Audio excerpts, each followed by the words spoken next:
Look, what we're seeing in Minneapolis is probably the first test case in America for what actually happens. Our vote was not even going to become a police topic of debate much longer because they would flood in I've had illegal enough. immigrants. Do you watch my videos? I do. You're a great guy. I love you, Mr. President. Thank you so much. Bless you. So the best overview of the Blexit movement actually exists on this channel. Not that many people have seen it, though, yet. So I'll put a link or something up in this part of the video so you can watch that first if you'd like to. That video basically went over what Blexit literally is versus how it presents itself. Blexit, or a black exit from the Democratic Party, presents itself as a movement whose goal is to get black voters to stop voting for Democrats and start voting for Republicans. What Blexit literally is an extension of Charlie Kirk's Turning Point USA organization. TPUSA specializes in organizing conservatives in hostile areas, such as college campuses, and also testing out conservative talking points. Most notable Blexit activists have worked for, or still work for, TPUSA, and are frequent guests at TPUSA events. Blexit exists essentially to cultivate black conservative media talent, and recruiting black voters is more of a bonus that may or may not even happen. This video will look at what I think Blexit is likely to do as a movement now that Trump is no longer president. It does look like the margin of victory for Democrats among blacks narrowed in 2020, despite Biden's victory. But I don't see how this could be because of anything that Blexit as a movement has actually accomplished. The Blexit brand itself is actually very weak. This is my second video on this movement, and I still feel the need to specify that I am not talking about the Brexit vote and negotiations in the UK. Their local Twitter accounts have few followers and don't tweet often. When they do, it is largely to retweet Blexit influencers. I wanted to contact some of the Blexit organizers in my state, Maryland, just to see if I could get on an email list. After several days, the message hasn't even been read yet. But the individual brands within Blexit, especially the two main organizers, Brendan Tatum and Candace Owens, are much better known. Blexit is actually less than the sum of its parts. Local organizing and mobilizing of black voters is clearly a secondary priority to promoting black conservative media talent. Why would Republican donors and strategists feel the need to do that? Republican color optics is a nagging insecurity for some Republican influencers. It's commonplace when Fox News discusses a racialized issue to have a black conservative guest on to agree with the white host. Republicans see their color problem as being fundamentally aesthetic rather than political. They don't need to change their politics, they just need to get more black people to agree with them somehow. This belief in an aesthetic problem rather than a political problem shows itself in two ways. One, by denying that black people have any thought out or even good reason to vote for Democrats at all. It is a non-stop 90+% of the time they are spouting nothing but hatred, division, doing nothing but trying to stir up emotional responses in Americans, especially the black community, that don't have their own sound understanding. They are manipulating us. And the second way is by denying the racial authenticity and purity of politicians of color in the Democratic Party. Kamala Harris is not an African American. She is Indian and Jamaican. Jamaica is part of the Caribbean. India is out there near China. I only point that out because if you dare raise that, you're attacked. But the truth is she's not.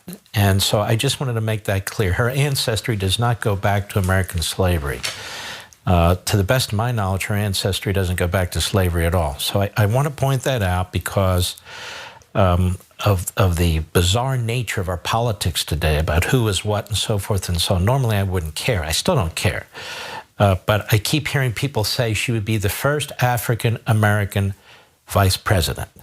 No, if she's elected, God forbid, or nominated and then elected, she's still not the first African-American vice president. It cannot be acknowledged that the first black president and first black vice president were far more likely to arise out of the Democratic Party than out of the Republican Party. because that might suggest something about Republican politics that they would rather not confront. Instead, these candidates aren't really black at all. The cultivation of black media talent for conservative media by Blexit is primarily for a white audience. When Rob Smith or Candace Owens is called on Fox News to agree with the host on a racialized topic, they are addressing a majority white conservative audience. Blexiters are not saying or doing much that is different from any other white Republican who might be invited on the same show. They make the same overacted reaction videos, complain about the same culture war BS, and spread the same lethal conspiracy theories as white Republicans. I'm wondering, is all this a fraud? Is all this propaganda, some of which could be to defame President Trump and kill the economy? What's going on here? Because think about this for a minute. Let me give you guys some quick stats. The flu is tremendously more dangerous than the C virus. Tremendously more dangerous. Turning Point USA, Blexit's parent organization, specializes in talking point testing and organizing conservatives in hostile spaces. And Blexit's just a part of that. Blexit is testing basic Republican talking points and seeing if they sound better when delivered by a black speaker. Here's one segment from Candace Owens' old show on PragerU called The Candace Owens Show. But when you say we have allowed that loose, so I've given a lot of thought to this, and I had read a book that was written by Shelby Steele called White Guilt. Mm-hmm.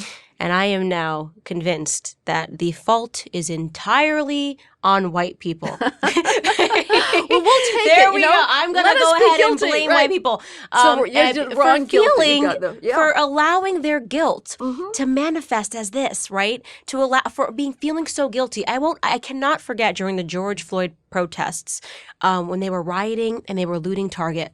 And then Target came out and issued a statement saying that they understood. Yeah. They understood why the TVs were being torn out of their stores and things were being taken away. Like, we deserve this because we are a corporate company that is run by white people, and we're happy to have this happen. And I just went, oh my goodness. When you get to a point in a society where you no longer call wrong wrong and right right, you can't distinguish between right and wrong. And I sort of liken it to if you're in a store and you see a toddler, right, and the toddler wants something, let's say it's a lollipop, and the toddler starts screaming and starts throwing down things on the counter and lays out on the floor, and you see a parent. Imagine seeing a parent that just said, that's absolutely fine. Right. That's the right way to get what you want. Here's the lollipop that you wanted. If I saw that, I'd think the parent was absolutely insane for condoning such behavior. Mm-hmm. And although I can, of course, accept the fact that right now, you have tons of Black Americans, not all, but you have a lot of Black Americans who are taking advantage and realizing that you're having the adults of society, the politicians, the police, even some police department heads, right, who are saying that this behavior is okay. The corporations, this behavior is okay. Yeah. What are they going to do? But then keep saying, I'm going to keep rioting and I'm going to keep looting because society is saying it's okay. Yeah. That's a manifestation of white guilt. Absolutely. It's fun. I mean, rioting is fun. The idea that, we do this in sorrow at racial injustice. Give me a break. No, whites they were paternalistic during Jim Crow and segregation, and they're just as paternalistic now. Something makes me think that the Candace Owens Show wasn't made primarily for a Black audience. I don't know why I feel that way, I just do. It's just a gut feeling I have. The real problem is Black crime. Mm-hmm. I hate to say it, but that is the real problem. Well, you're telling the truth, and that makes you a racist, an avowed racist. Why doesn't it matter that since George Floyd, 36 children have been killed, about 98% of them Black. We've lost a 1-year-old in New York. We've lost a 1-year-old, a 3-year-old, and a 7-year-old in Chicago. We've lost a 4-year-old in Kansas City, an 8-year-old in Birmingham, and where someplace, and an 11-year-old in D.C. Why doesn't that matter?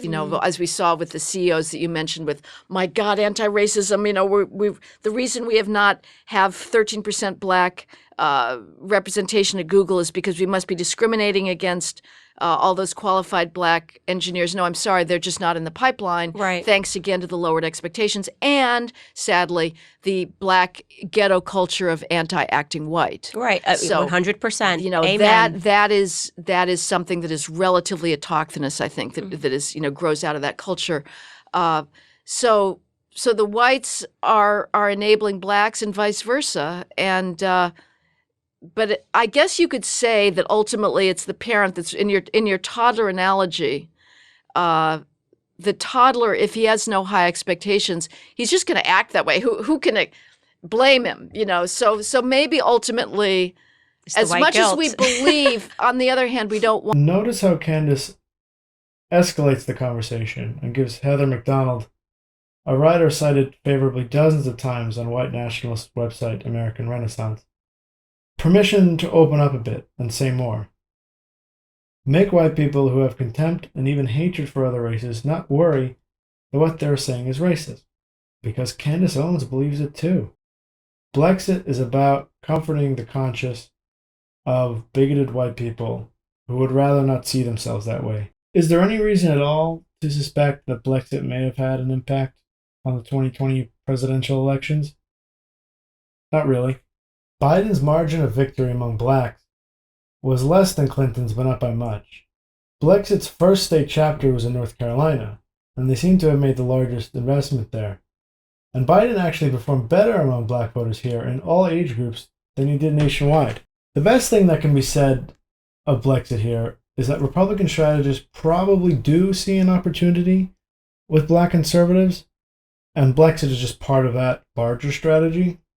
But Blexit doesn't seem to be large enough to actually be swaying large groups of voters, or organized enough for that matter. Well, that doesn't seem to have slowed any of the main Blexiters' careers down. I think this is because nobody actually expected them to flip a large number of voters. To my knowledge, Candace Owens has never been asked in an interview either how many black voters she hopes to flip, or after the most recent election, why Blexit wasn't more successful. This is because, one, most people don't know what Blexit is, and Candace Owens doesn't even mention it in most of her media appearances. It's an afterthought for her as well. And two, the mission of Blexit, which is to deliver conservative black media personalities that are charismatic and credible to a Republican audience, has already been accomplished. What Blexit really has done since the election has strengthened the personal brands of notable individuals within the movement.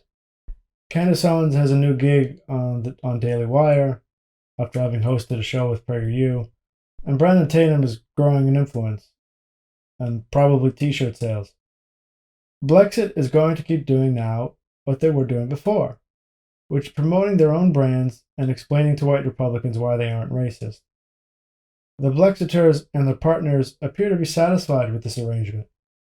So what will Blexit do post-Trump? What they've been doing this whole time.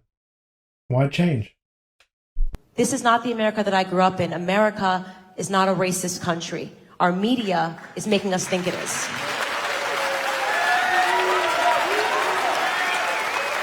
One more thing before I go.